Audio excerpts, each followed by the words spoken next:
anything in life, for me at least, and I think I speak for Lexi too, that we've become good at, it took practice, it took learning, it took understanding, and that's the same thing with our relationship with God. Like it takes practice. It takes sitting in His presence and listening. I mean, I've learned so much by listening and just like soaking Him in and reading His Word and then writing down my thoughts. And that's a muscle that I've been training now, right? Listen and then release, and listen and release, and listen.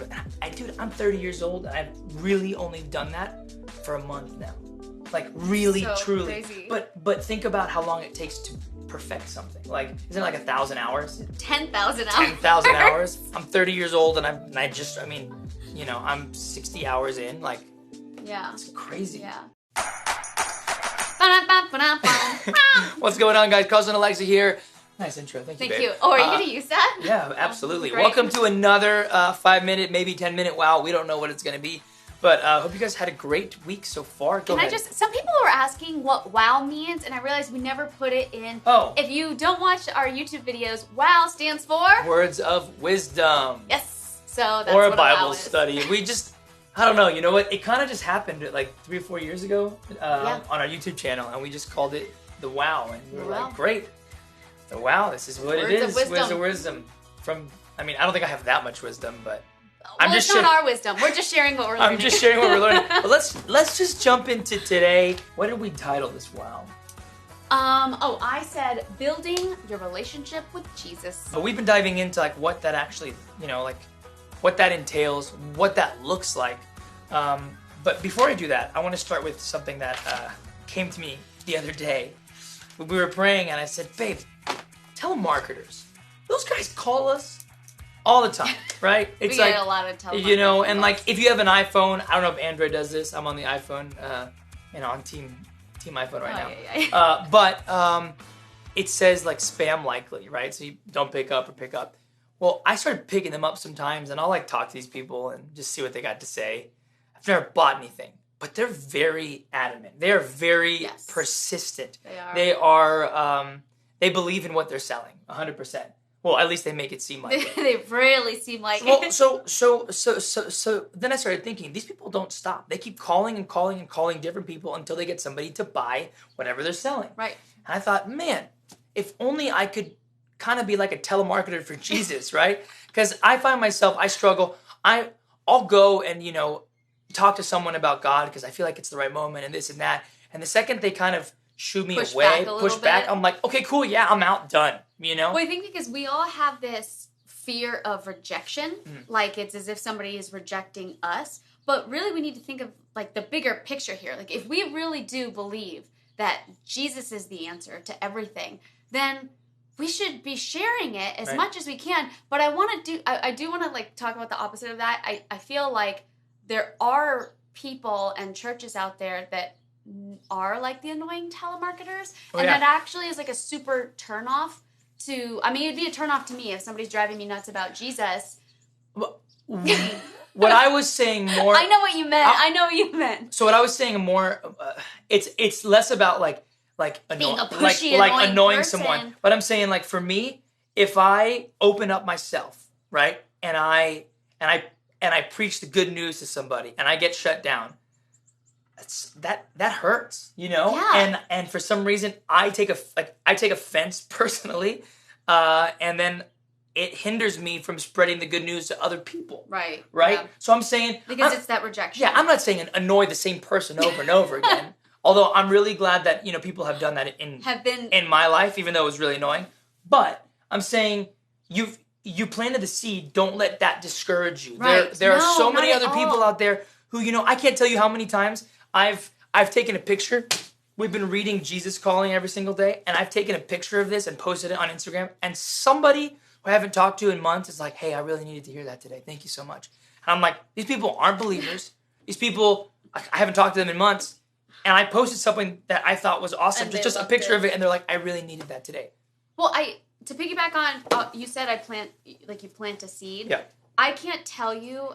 We all want to see the fruit of the seeds that we plant. It feels good to see the fruit. But more often than not, you're not going to see the fruit of the seeds that you planted. And my sister once told me this story. I'll make it quick. No, go for it. We got a million. She basically talked to this girl about God like a long, long time ago, and the girl brushed it off. It was not, something that she really even wanted to have a discussion even further on. I think they spoke for about 5 minutes and that was it. Then like 6 years later, she runs into that same girl and she goes, and then that girl told her that I think of that conversation a lot, and it actually changed me, and I'm going to church now. And now this is 6 years later, so she was actually able to see the fruit of what happened. But it just goes to show you that like you have no idea the seeds that you're planting, like how they're going to take fruit. You don't know how long it's going to take. You don't know how God is working them. But it's not up to you to see the fruit.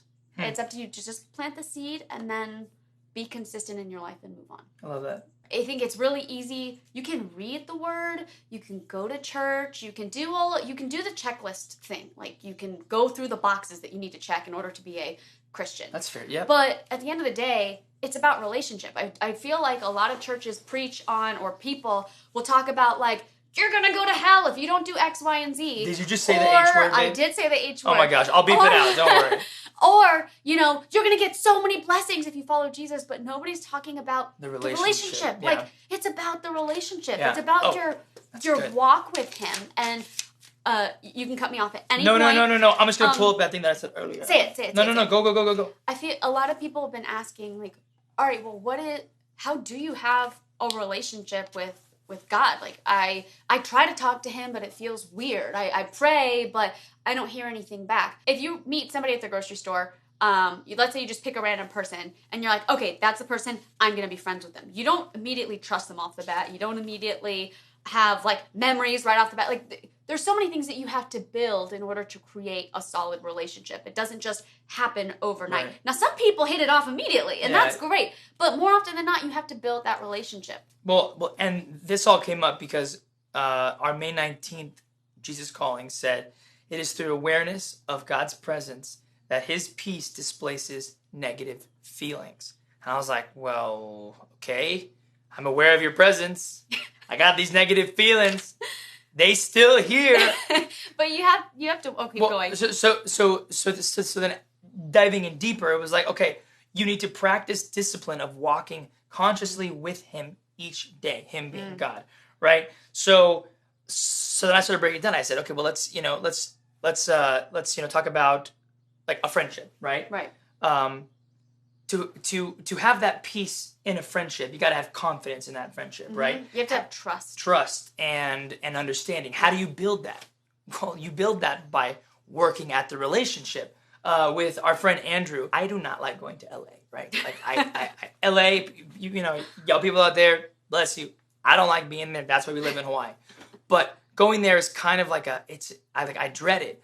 But what gets me by is knowing, okay, you know what? I'm going to be spending time with Andrew. And that's going to be a lot of fun. And he and I, our relationship, the three of us, we're like a trio. There's so much peace and confidence in that I know if I have a bad day, if I have anything, I can sit down on his couch and just talk about it, and it all goes away, and I just feel so comfortable and so much at peace. And I'm guessing most of you out there have that friend, right? Yeah. I mean, or at least I hope you do. And or, if you don't, you should probably work on or wife work kidding, work on that. We're talking about Andrew. but we need to have that friend in God. And Yeah. the only way to get to that place is to, and I'm saying this out of like a month of doing this daily devotion with my wife for 2 days every single day. But you literally have to For 2 days every single day? For 2 hours, sorry. No, but you literally have to put the work in. Yeah. I mean, it's a relationship, you have to put the work in. And if you don't put the work in, then you won't actually understand who God is. You won't actually understand what he has to offer, what his peace is. So then when these things come up and you're like, God, come on. He's like, you're like, I don't hear from him, I don't understand. And it's like, he's like, I want to build a relationship with you just like you have with your friend Andrew, Carlos. That confidence that you have with him, I want you to have it with me, and it's going to be even greater. Can I share how that I was able to get through that? No. Oh, No, okay. course, No. I'm not sure. Guys, course. I've been cut off. Share. This will just be the last thing from me. When I was working on my prayer life and just like bringing everything to God, I realized one day I had my diffuser going, and about every 15 minutes, the little bell noise goes off. It's like gong, and it's really, really peaceful. But I realized, oh my gosh, if every time I hear that gong, I just pray to God, it's my reminder that I should just be talking to God throughout the day, then then I think that's how I can grow my relationship. So that's how it started. Yeah. I would hear that little gong go off, and I'm like, oh, hey, God, I just want to fill you in. And it's super casual. It doesn't have to be this, I'm on my knees thing. I personally can't stand the gong. I know you can't say, no, now I don't need it. Now I have been, I don't want to say trained, because that's the wrong word, but now I bring everything to him, and it's not this like, oh, I forgot that you were there thing. It's you are with me every step of the way. Yeah. So. Well, I mean, it just goes back to like anything in life. When you're learning something, you're not good at it right away. Sometimes, sometimes people are. I mean, like I'm really good at. What are you really good at? Think of it. Jumping on the trampoline. I was really good at it. What were you gonna say? I don't know. I'm really good at Call of Duty, because you're not. I'm not. But I love you. I'll take any tips. No, but anything in life, for me at least, and I think I speak for Lexi too, that we've become good at, it took practice, it took learning, it took understanding, and that's the same thing with our relationship with God. Like it takes practice, it takes sitting in His presence and listening. I mean, I've learned so much by listening and just like soaking Him in and reading His Word and then writing down my thoughts, and that's a muscle that I've been training now, right? Listen and then release, and listen and release, and listen. Dude, I'm 30 years old, and I've really only done that for a month now. Like really, so truly. Crazy. But think about how long it takes to perfect something. Like, isn't it like 1,000 hours? 10,000 hours. 10,000 hours. I'm 30 years old, and I'm 60 hours in. Like, yeah, it's crazy. Yeah. But it's possible, and He wants it so badly. He wants us to have that relationship so badly. So let's leave Him with that. We love you guys, and hopefully we'll get another one of these out this week. Yep. As always, if you have any prayer requests, put them below. We are praying for you. Yes, you guys are awesome. This community has been incredible. Everyone praying for each other. I love seeing that. It makes me so happy. It's not about us. No. It's not about you. It's not about me. And I think putting that in the forefront of your mind, it makes every day kind of go a little bit easier. Oh, heck yeah. Not saying that it's not hard. No. I had a hard day yesterday. Very hard. Yes, but it's not about me. But it's not about you. It's about my wife. Everything is about my wife. Happy wife, happy life. Guys, much love. God bless. And as always, ciao. See you in the next one.